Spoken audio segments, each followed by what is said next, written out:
she dances alone.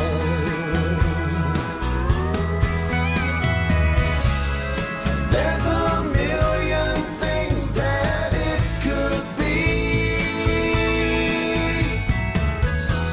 from broken hearts to broken dreams, or getting tired of being left out one more time. To tell you the truth, your guess is as good as mine. Nobody knows why she dances alone. No, nobody knows. Is there something at home? Nobody knows why she dances alone. No, nobody knows what she's running from. You can ask her to dance if you want, but you smile and just say no. Nobody knows why she dances alone. Nobody knows why she dances alone.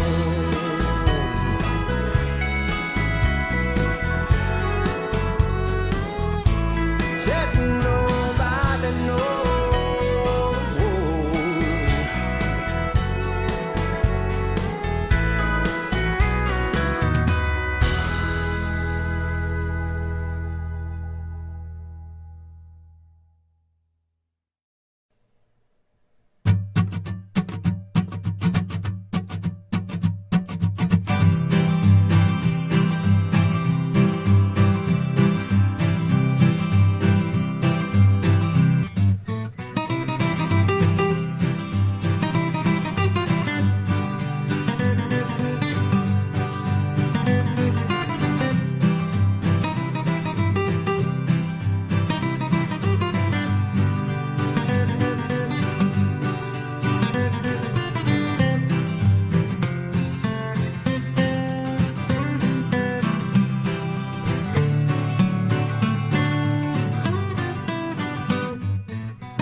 Thank you very much.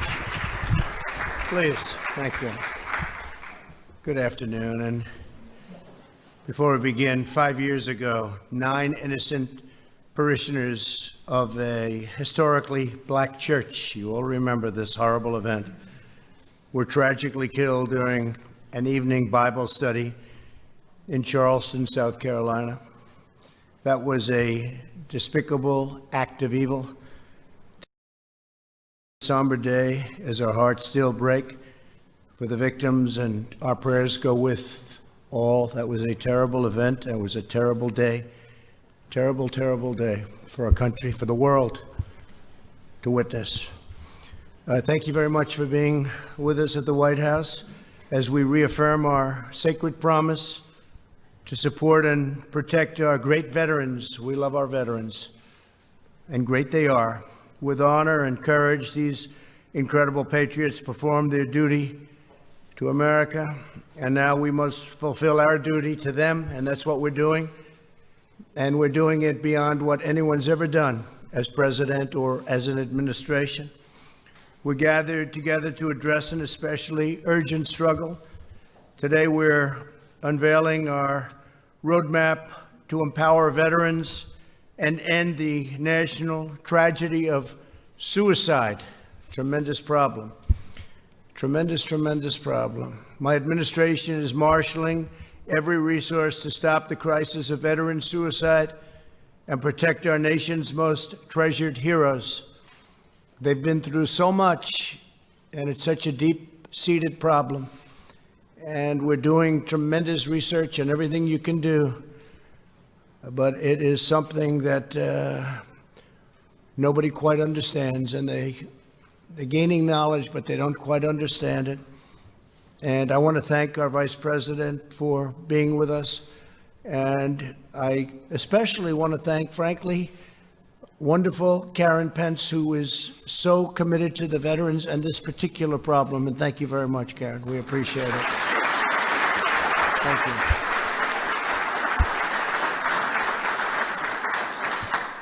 Here as well are several members of Prevent's task force. Prevent's, it's called. Prevent's.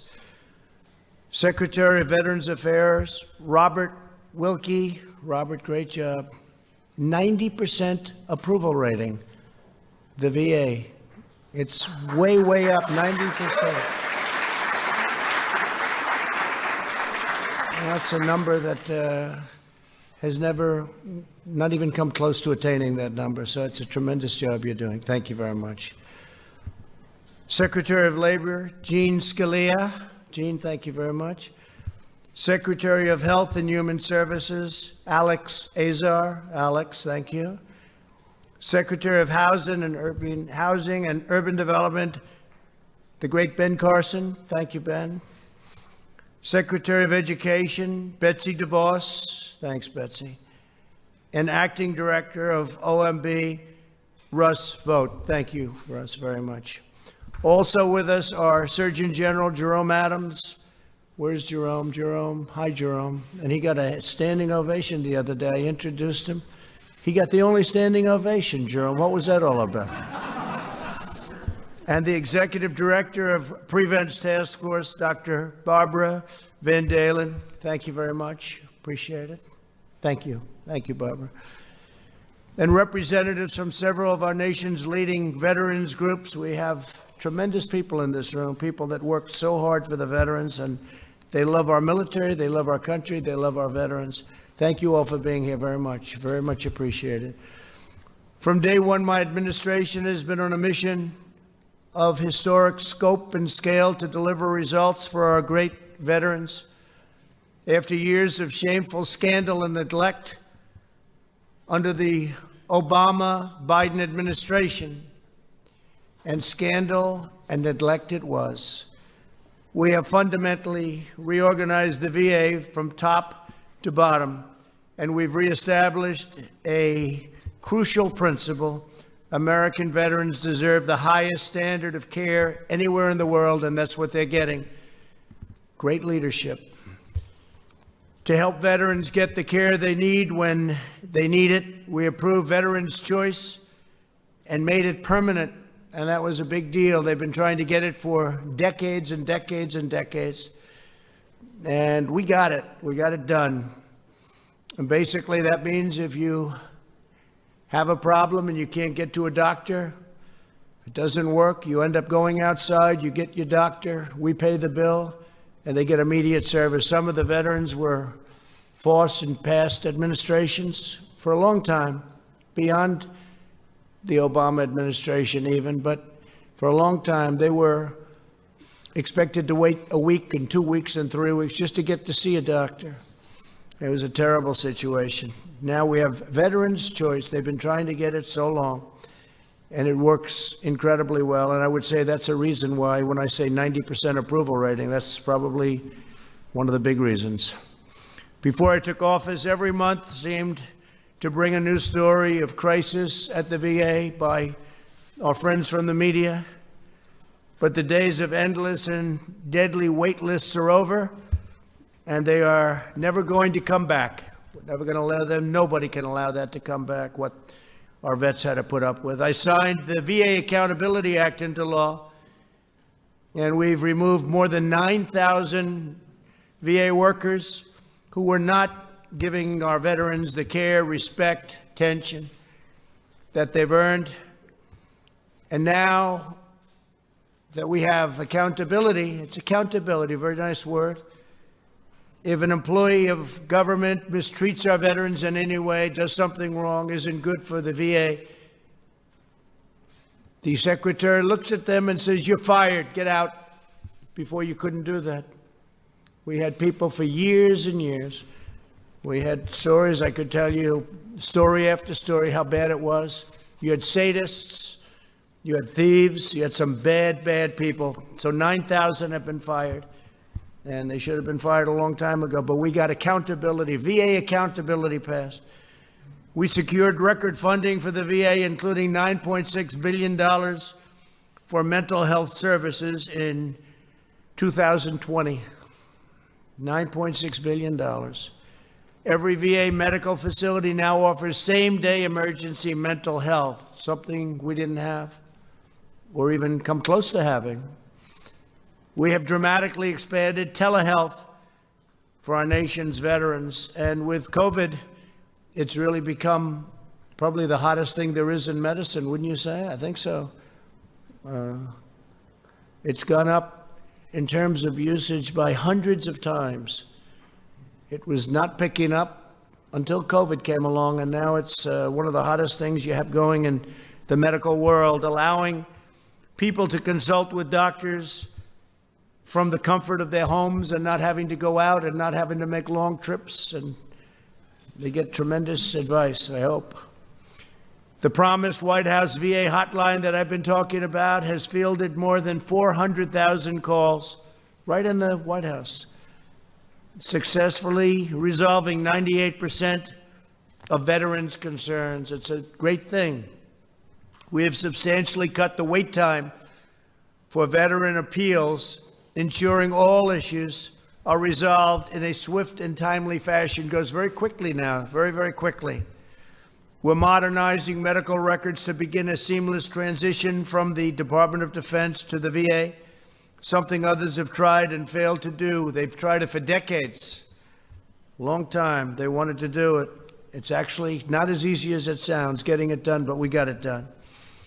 The VA has also cut opioid prescriptions by 35% since 2017, and we're committed to defeating the opioid epidemic in America.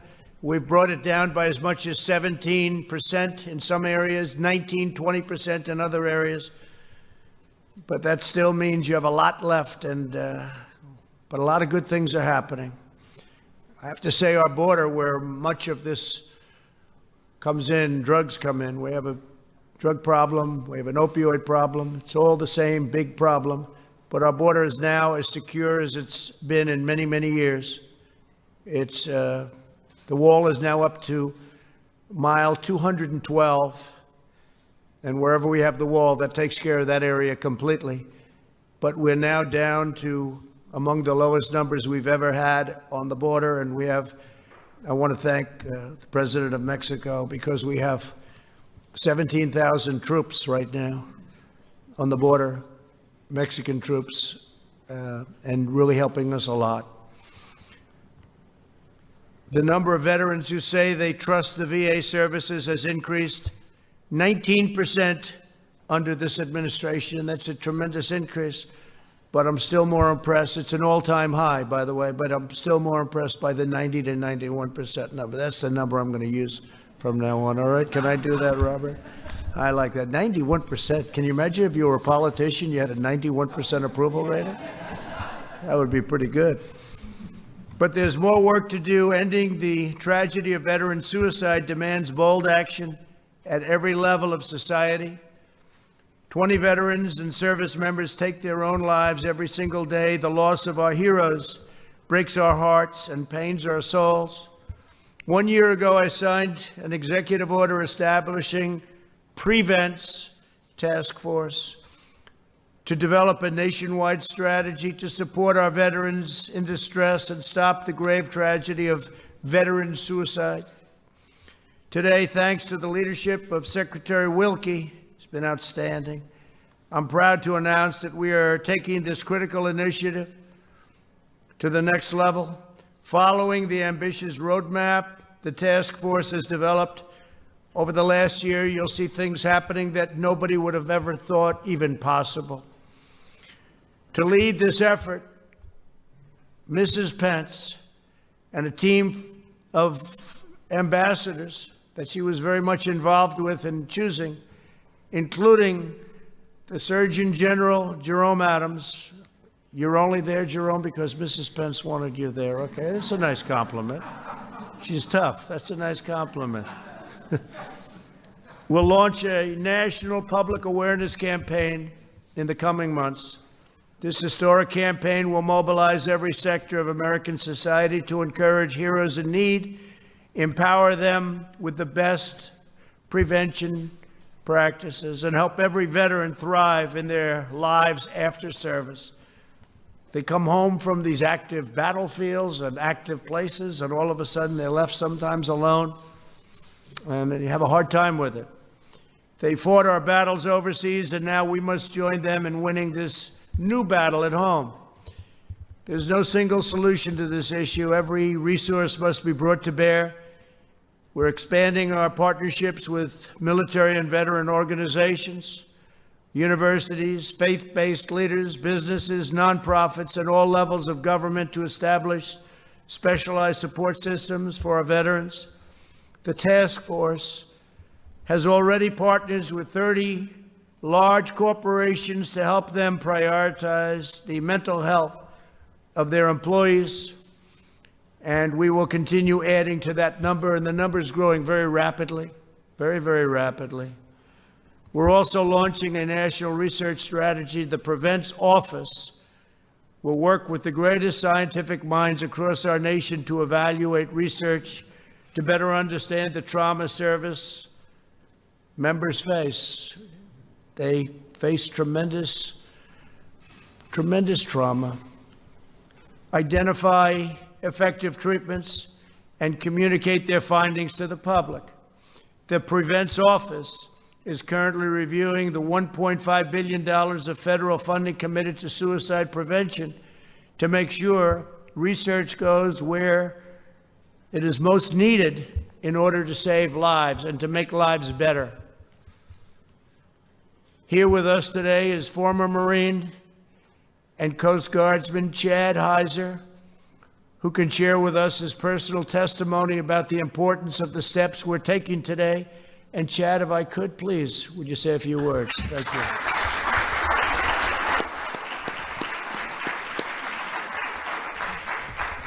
Mr. President, distinguished guests, thank you for allowing me the opportunity to speak on this vital mission that affects the veteran community so much.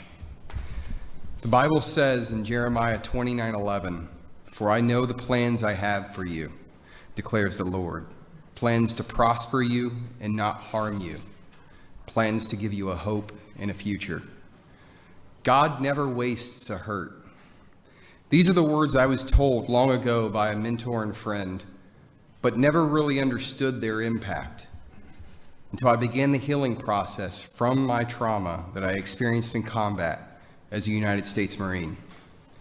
On March 23, 2003, in one horrific day, 18 Marines were killed that were part of Task Force Tarawa during the invasion of Iraq at the Battle of Al-Naziriyah. 3 days later, there was a friendly fire incident which rounds were mistakenly fired, resulting in the injury of Marines.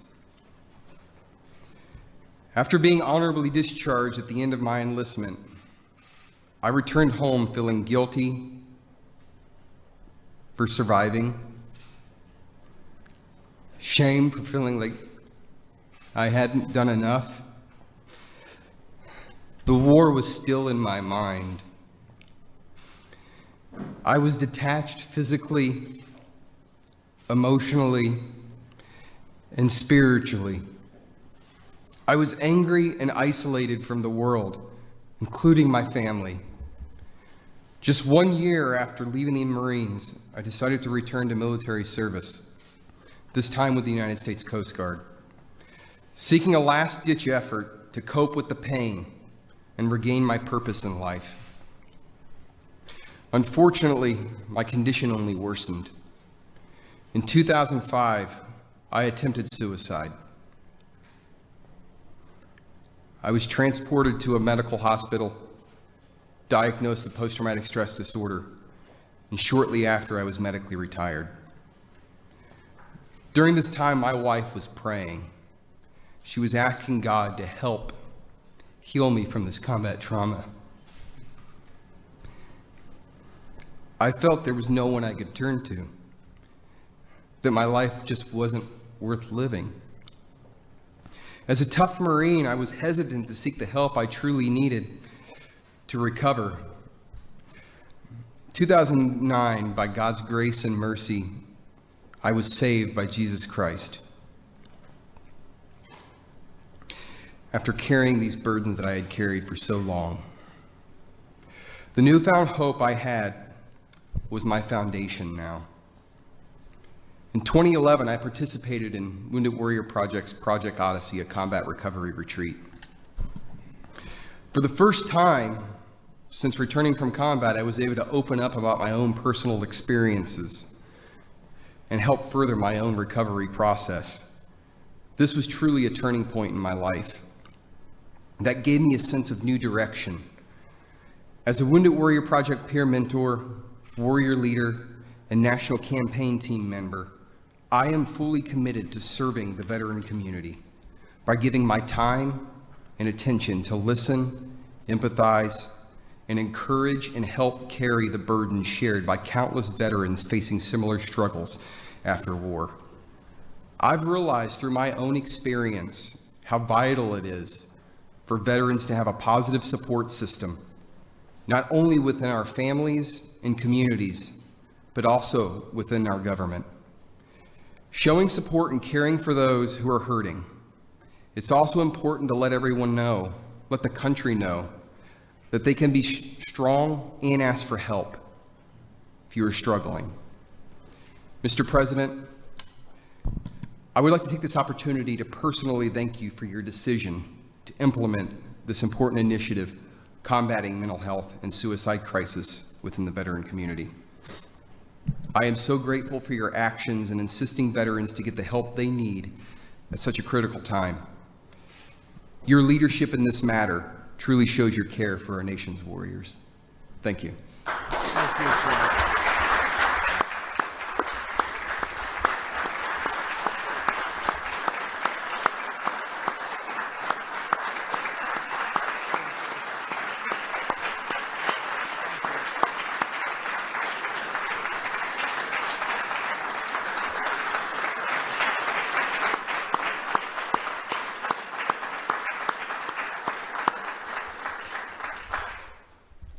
That's fantastic, Chad. Thank you very much.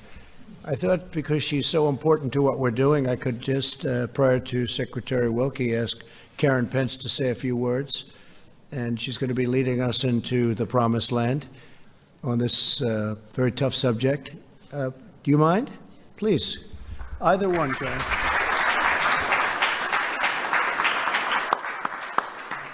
Thank you, Mr. President. I just want to say thank you for this administration realizing that this is an issue that we need to face head on. You are changing the culture. It's the leadership at the top. It's people like Chad being willing to be vulnerable.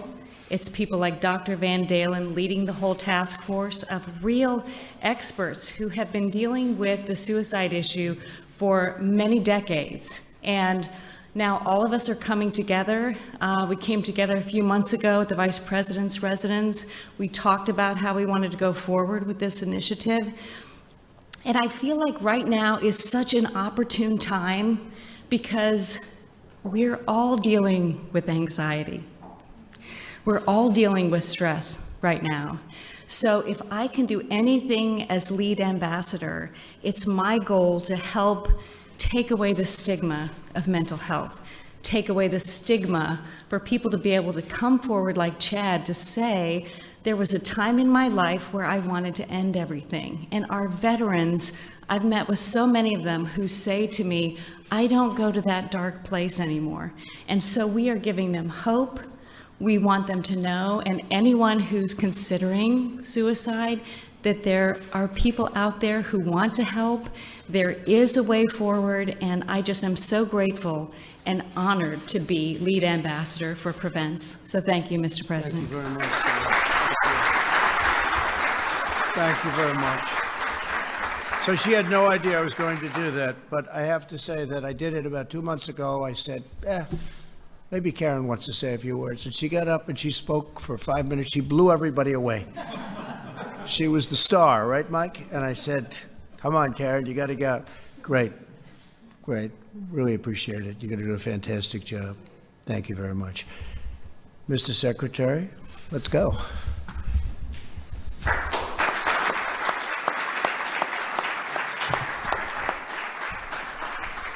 Thank you very much, Mr. President.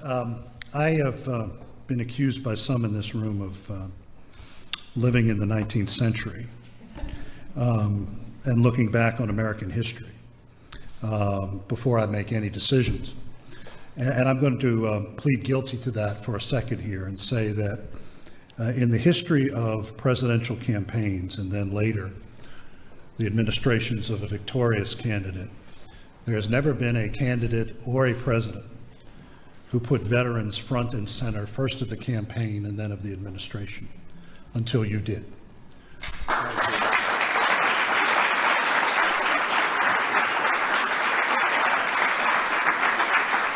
I'm going to speak for Mrs. Pence, and I'm going to speak for myself as the son of a grievously wounded combat soldier from Vietnam, and in Mrs. Pence's case, the mother of a Marine warrior. These are issues that we live with every day. And for the President of the United States to say it is about time that those who have carried the burden of freedom on their shoulders are put front and center in the national conscience, that is an enormous first step for this nation and long overdue. Thank you, Robert.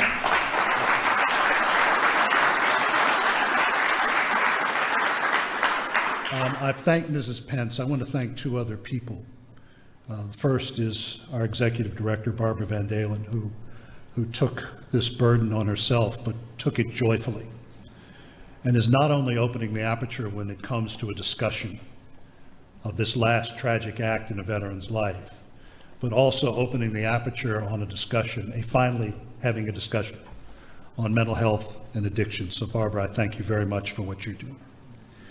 And last but not least, I want to thank our Deputy Secretary, Colonel Pamela Powers, who took this on when she was Chief of Staff and has carried it across the finish line. I thank you very much, ma'am.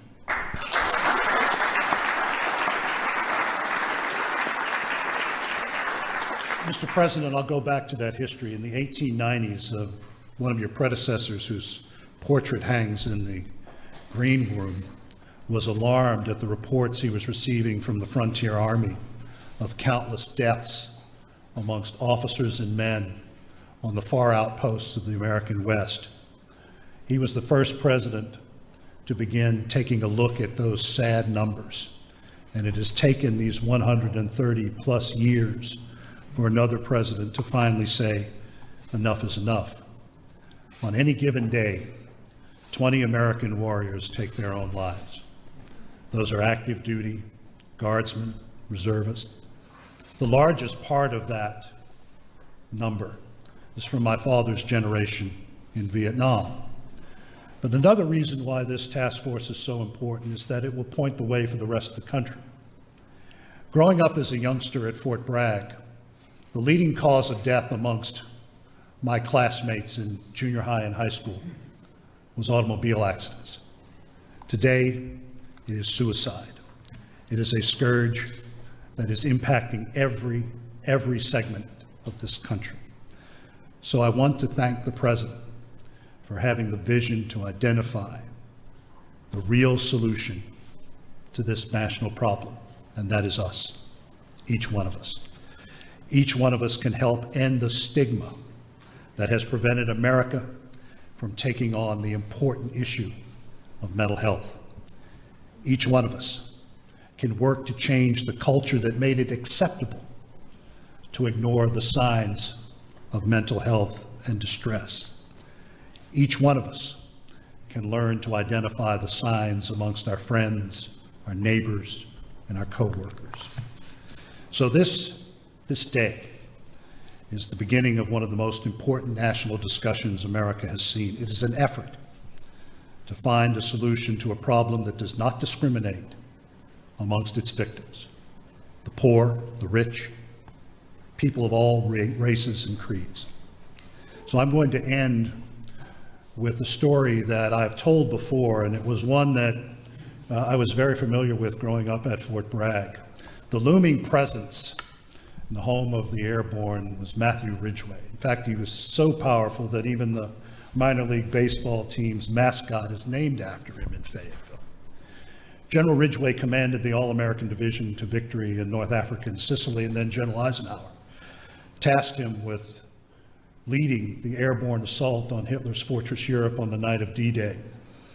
General Ridgway planned the operations for the All-Americans, the Screaming Eagles, and the Red Devils of the British 1st Airborne.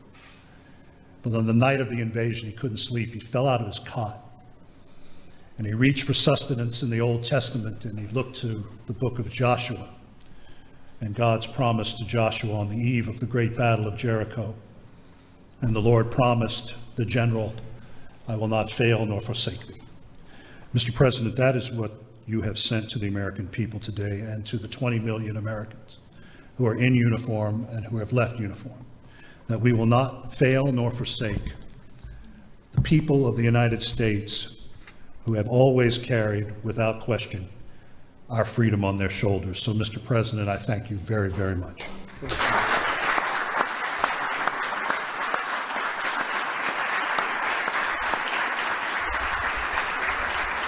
Great job you're doing. So Karen Pence has stated beautifully just a little while ago that the two words anxiety and stress. And all I can say, Mike, is thank goodness we don't have any anxiety or stress in this job with these people back there. But I will tell you, we're working very hard on this problem, and I think we've made a tremendous amount of progress. I even noticed your number 20. 20 is different than 24. You know what that means, each day. Hard to believe, each day. But 20 is a big difference, and we're getting it way down.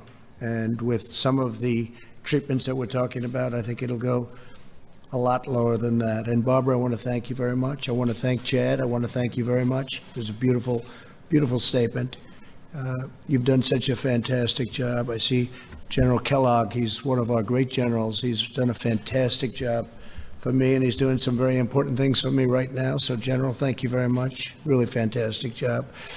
And we will have another meeting soon, and that meeting will be a meeting of progress, because I know with Karen in charge and with the Surgeon General working along with Karen and the group that you have, I know every one of them, you're going to make big, big progress very, very fast. So thank you very much. Thank you, Karen. Thank you very much. Mike, thank you.